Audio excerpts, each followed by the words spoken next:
kita akan membahas tentang refleksi level 3 khusus ya. Dimana refleksi level 3 ini kita mengatasi tentang gangguan pada sistem gerak. Gangguan pada sistem gerak, di mana sistem gerak itu hubungannya dengan satu otot ya, 2 tulang, 3 adalah sendi ya. Nah, ini nanti ada hubungannya. Untuk mengetahui atau menentukan titiknya, kita tetap menggunakan yang namanya zona ya. Kita tetap menggunakan yang namanya zona, yaitu zona longitudinal ya. Yang ini zona longitudinal ya, yang garis lurus. Zona transversal ini, dan zona refleksi silang.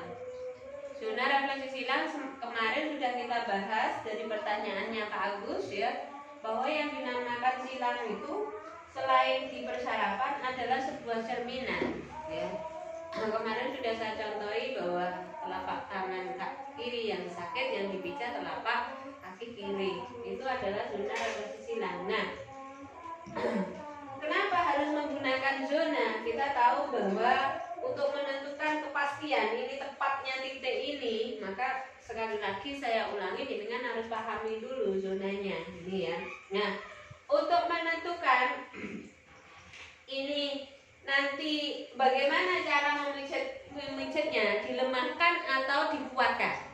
Teman-teman kayaknya masih bingung di sini karena kita menggunakan yang namanya manipulasi pijat. Manipulasi pijat. Di mana manipulasi pijat ini? Manipulasi pijat ya.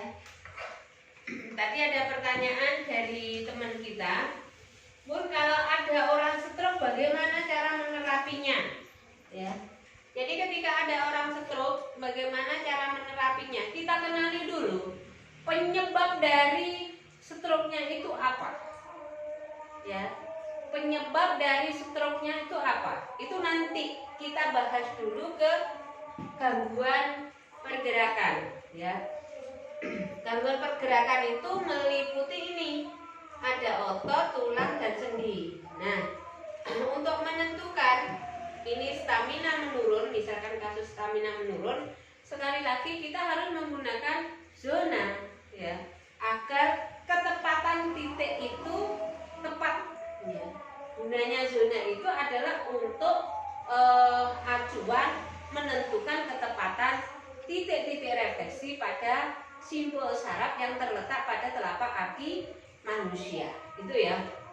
Ya, jadi misalkan kita coba ini stamina menurun. Bagaimana tahu bahwa orang itu staminanya menurun? Maka kita harus tahu ciri-cirinya. Ciri-ciri stamina menurun itu seperti apa? Ya, misalkan wajahnya kemarin kan sudah dibahas bahwa level 3 itu ada rumusnya. Rumusnya adalah cara menyelesaikan level 3 itu ya. Cara menyelesaikan kasus level 3. Cara menyelesaikan kasus level 3 itu kita menggunakan lide tara. Selain kita menggunakan zona, kita juga menggunakan lide tara sebagai acuan untuk mengetahui bahwa kondisi klien ini seperti apa. Lihat, ini linya adalah melihat. Apa yang kita lihat? Itu jelas. D, mendengar. Ya. T, tanya. Raba. Ya. Adanya perabaan, gitu ya. Kita coba lihat sekali lagi. Apa yang kita lihat? Nah, yang kita lihat, ini kan kemarin kan sudah saya kirimi ini ya, kirimi data klien secara PDF, nanti di print di rumah ya. Apa yang kita lihat di situ ya? kesadaran dan semangat. Misalkan ini saya ambil contoh kasusnya itu adalah stamina menurun. Bagaimana orang ciri-cirinya stamina menurun? Dilihat kesadarannya masih baik enggak sih? Ya, kesadarannya baik. Misalkan kesadarannya kurang baik karena terlalu darah itu kalau terlalu rendah orangnya bisa mengigau, halu, ya. Bisa juga di situ ditulis kesadarannya menurun. Karena apa? Stamina sedang menurun. Jadi untuk menentukan kasusnya nanti atau titik-titiknya nanti itu dilemahkan atau dikuatkan, maka kita acuannya ini. Acuannya data klien. Rumusnya apa? Rumusnya ide cara. Bagaimana cara menentukan titik? Rumusnya pakai apa? Pakai zona. Kan gampang toh? Kalau untuk mengetahui kondisi klien kita pakai ide cara ataupun pemeriksaan. Ya, secara dilihat, didengar, ditanya, diraba. Bagaimana cara menentukan ketepatan titik? Kita menggunakan zona. Gampang sekali kok, ini logika aja, gitu loh. Ya.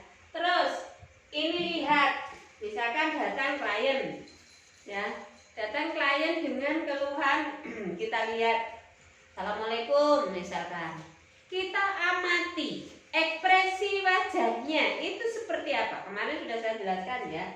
Misalkan ini si A datang ke rumah kita, mukanya pucat putih, ya. Misalkan si A datang ke rumah, kita lihat mukanya pucat putih. Tapi ketika diajak ngomong dia masih nyambung. Artinya dia kondisinya belum begitu ngedrop.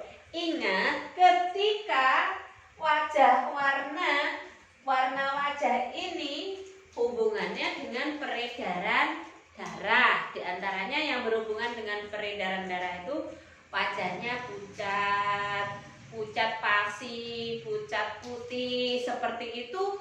Hubungan penyakitnya adalah yang berhubungan, gangguan pada penyakitnya ini berhubungan dengan peredaran darah. Tetapi ketika wajahnya itu sudah tegang, terus tegang kehitam-hitaman, terus kadang-kadang kan ada yang kekuning-kuningan. Nah, kalau kekuning-kuningan warna wajah itu sudah kuning, artinya dia ada masalah pada organ. Harus diingat ini. Nah, ketika wajah ini tegang, tegang menghitam atau menghijau, atau membiru, membabu, seperti itu, hubungannya dengan sistem pergerakan. Karena apa? Dia menahan sakit ataupun nyeri, gitu ya. Oke, bisa dipahami teman-teman. Nah, setelah kita lihat, agar terapinya nanti benar-benar valid, ya, tidak salah, maka harus kita trik yang selanjutnya, didengar. Maksudnya dengar di sini, ya.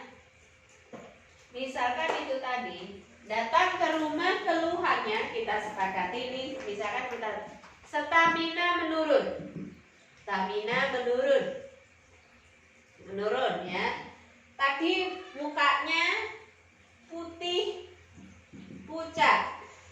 Nah, terus kita dengar juga, ya. Kita lihat wajahnya putih pucat. Terus kita dengar.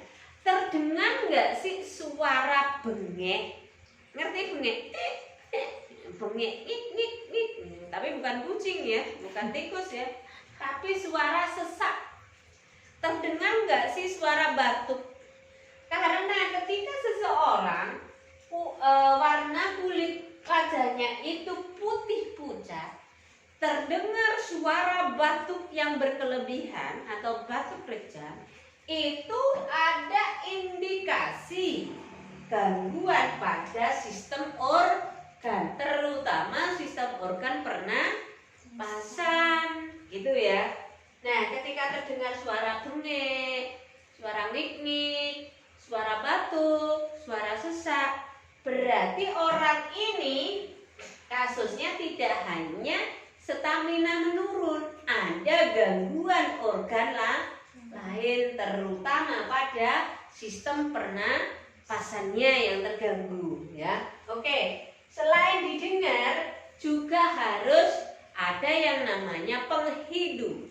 Sambil mendata klien itu, tercium nggak sih bau badannya, tercium nggak sih bau mulutnya, tercium nggak sih bau kencing. Kan kadang-kadang ada orang yang ndak muda ndak tua ya, ada juga sing tercium bau kencing. Nah, ketika kasus stamina menurun, terus datang klien tercium bau badan yang tidak sedap ataupun bau mulut yang tidak sedap, maka ini ada hubungannya dengan pencernaan dan pembuangan padatnya yang kurang seimbang.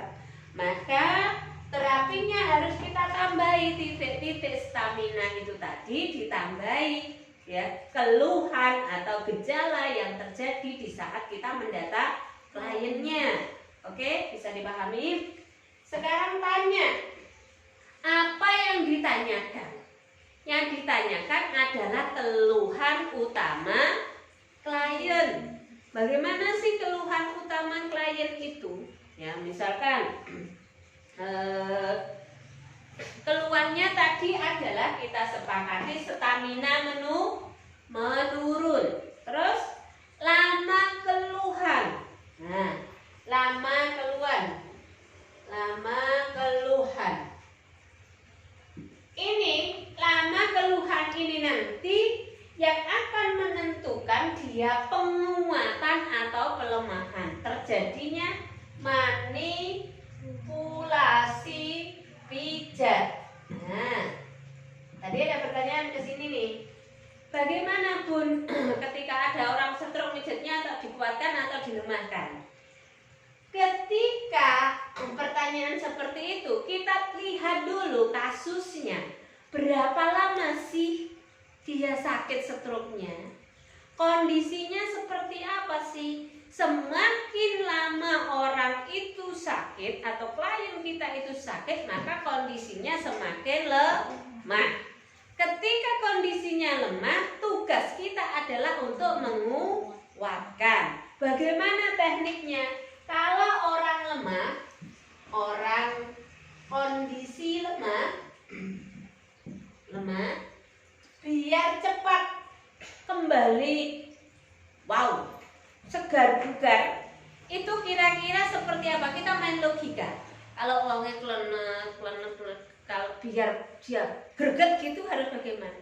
Tentunya harus ada hentakan, digetak, gitu istilahnya seperti itu. Kalau kita main-main dengan anak-anak kan seperti itu, ya. Tapi di sini tidak seperti itu, ya.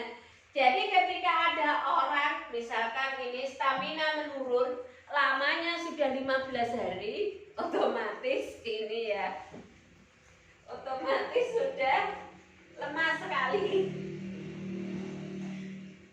Sudah lemah sekali, ya. Kalau udah 2 minggu itu sudah lemah sekali, ya. Kita lihat di sini. Oke. Nah, kita hapus yang ini aja.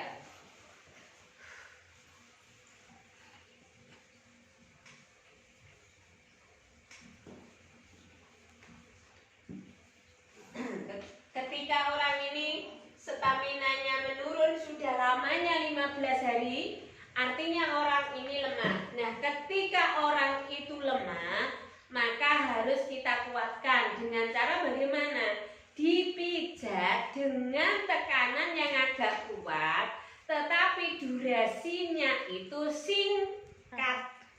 Ingat, ketika orang itu kondisinya lemah, maka dipijat dengan tekanan kuat.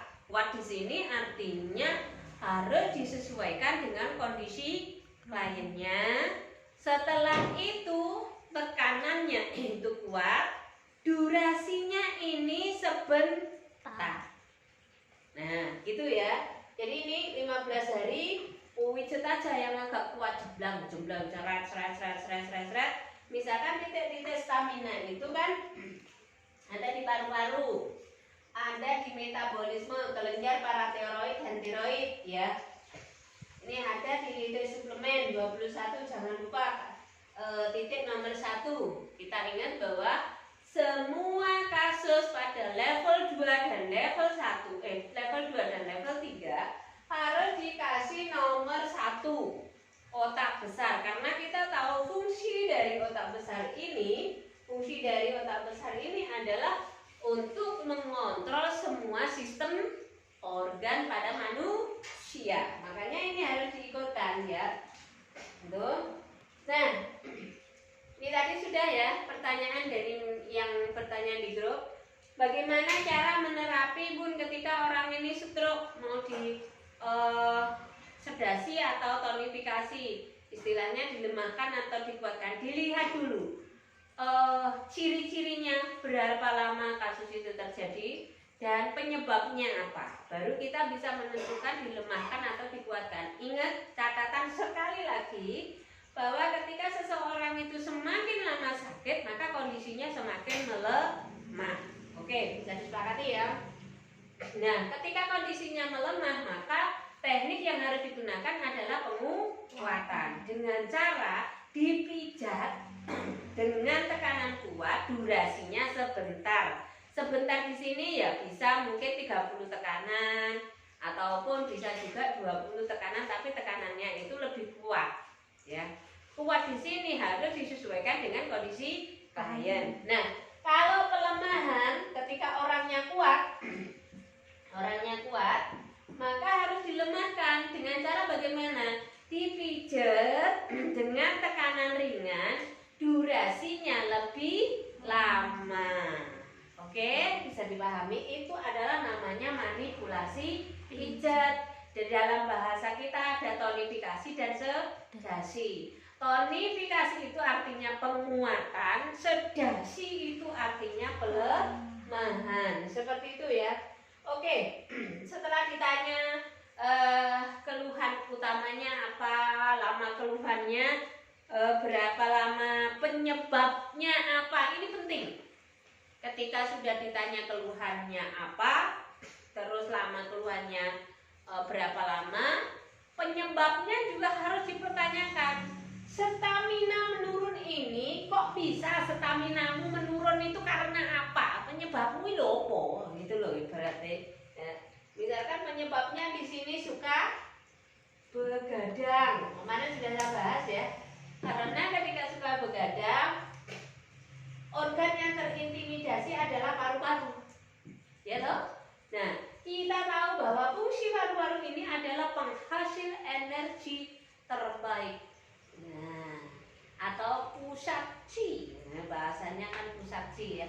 Pusat energi pada manusia. Nah, ketika suka begadang, paru-paru ini tidak bisa istirahat secara baik sehingga akan mengganggu fungsi metabolisme. Menurut kan? Nah, seperti itu ya.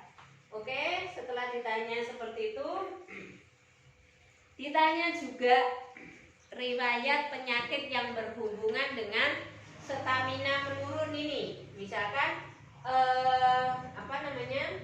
stamina menurun dikarenakan suka begadang titik paru-paru. Nah, di situ ditanya, ada nggak sih riwayat TBC?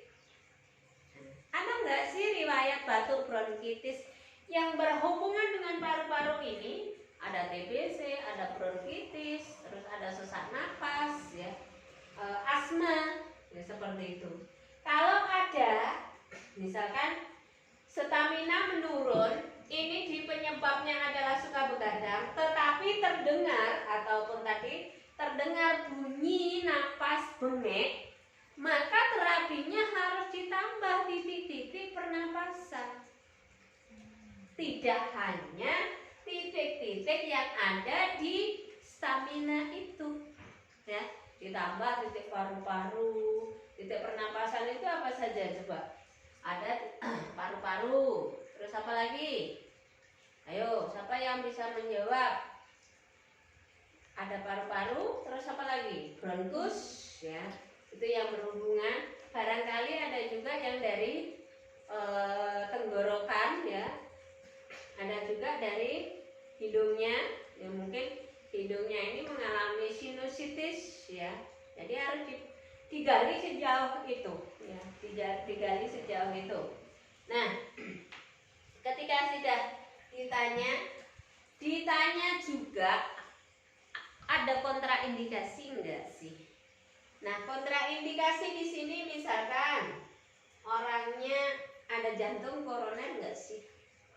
Jantung koroner tipe A itu tidak boleh dipijat karena orangnya nanti kalau sudah level 3 ini tidak boleh dipijat. Boleh dipijat tapi harus ekstra hati-hati. Ada enggak sih diabetesnya? Karena ini stamina menurun ini hubungannya dengan peredaran darah dan organ, gangguan organ. Ya. Jadi harus ditanya situ.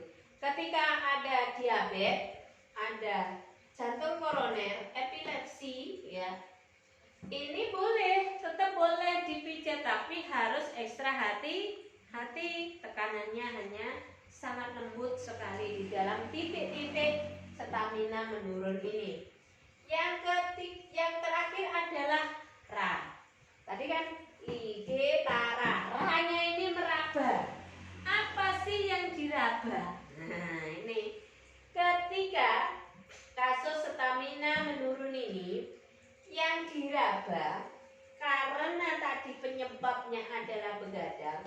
Begadang ini hubungannya dengan paru-paru. Tidak mungkin kita meraba paru-parunya. Yang kita raba adalah patologinya. Bagian tubuh luar, yaitu dada. Dadanya diraba. Nah, selain itu titik paru-paru yang ada di ini telapak kaki juga ditekan. Terasa sakit enggak sih? Gitu ya. Jadi dalam kasus stamina menurun ini dalam perabaan yang diraba pertama kali adalah area dadanya. Nih, bukan diraba-raba begini ya, ditekan, dipastikan ditekan. Nah, setelah ini dadanya kiri dan kanan diraba atau ditekan, dia sakit atau terasa tidak sakit, ditekan juga area titik simpul saraf yang di telapak kaki bagian paru-paru, yaitu nomor 14, ditekan. Nah, seperti ini. Tekan, terasa sakit enggak sih? Gitu. Kalau terasa sakit berarti memang dia staminanya menurun ini karena fungsi paru-parunya mengalami gangguan dikarenakan suka begadang. Gitu nggih? Oke, bisa dipahami teman-teman. Nah, ini adalah sudah sampai perabaan. Nah, sekarang kita lihat hasil kesimpulan. Ini yang paling penting teman-teman ya. Untuk menyimpulkan hasil dari kasus stamina menurun, ya, itu jenengan harus benar-benar jeli, ya. Kasus stamina menurun, oke. Kasus stamina menurun ini kesimpulannya seperti apa? Kesimpulan.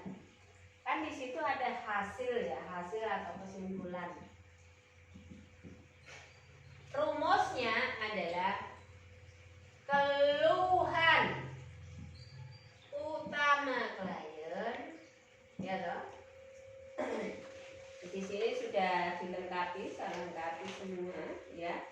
di petunjuk pengisian lembar data klien ini dengan lihat kembali. Ini tadi kasusnya adalah stamina menurun. Nah, jadi rumus untuk menentukan kesimpulan atau hasil dari kasus stamina menurun ini adalah yang pertama, ya, keluhan utama klien ditambah titik-titik refleksi, titik-titik area refleksi plus zona, ya, terus ditambah penyebab, ya, penyebabnya sama dengan kesimpulan. Ini rumusnya. Rumus untuk mengetahui hasil dari kasus stamina menurun itu rumusnya keluhan utama klien tadi apa?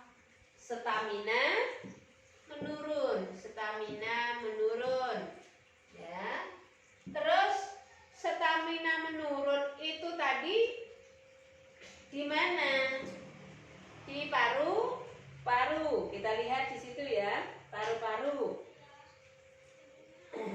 Stamina menurun pada zona berapa paru-paru? Zona 2, 3, 4 ya. Pada zona longitudinal, zona L 2, 3, 4 ya. Transversal T 2 T2 ya. Terus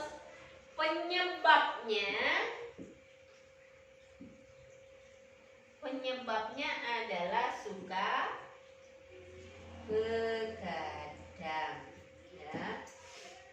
Oke, bisa dipahami teman-teman. Ini contoh ya, contohnya seperti itu. Jadi stamina menurun pada titik refleksi pada zona longitudinal. Titik refleksi 14 adalah paru-paru. Pada zona longitudinal 2, 3, 4 transversal 2 penyebabnya adalah suka begadang, gitu ya. Jadi ini yang harus jenengan pahami, ya. Jenengan harus pahami ini. Jadi jenengan harus tahu rumus, ya. Rumusnya adalah keluhan utama klien ditambah titik-titik area refleksi ditambah zona ditambah penyebab sama dengan kesimpulan. Gitu ya. Nah, tentang mengisi titik-titik terapi, rencana titik-titik terapi, itu jenengan tinggal lihat tadi kasusnya stamina menurun. Ketika stamina menurun, itu kan ada, jangan lupa dikasih nomor 1, otak besar, ya. Otak besar fungsinya untuk apa? Mengontrol semua sistem organ. Terus nomor selanjutnya nomor 14. Nomor 14 itu adalah paru-paru. Fungsinya adalah untuk pernapasan. Ya, setelah itu adalah tiroid dan paratiroid sebagai metabolisme. Ya. Boleh juga ditambah ini di sini hati, titik hati ya. Ataupun boleh ditambah titik hati sebagai detoksifikasi. Itu salah satu contoh untuk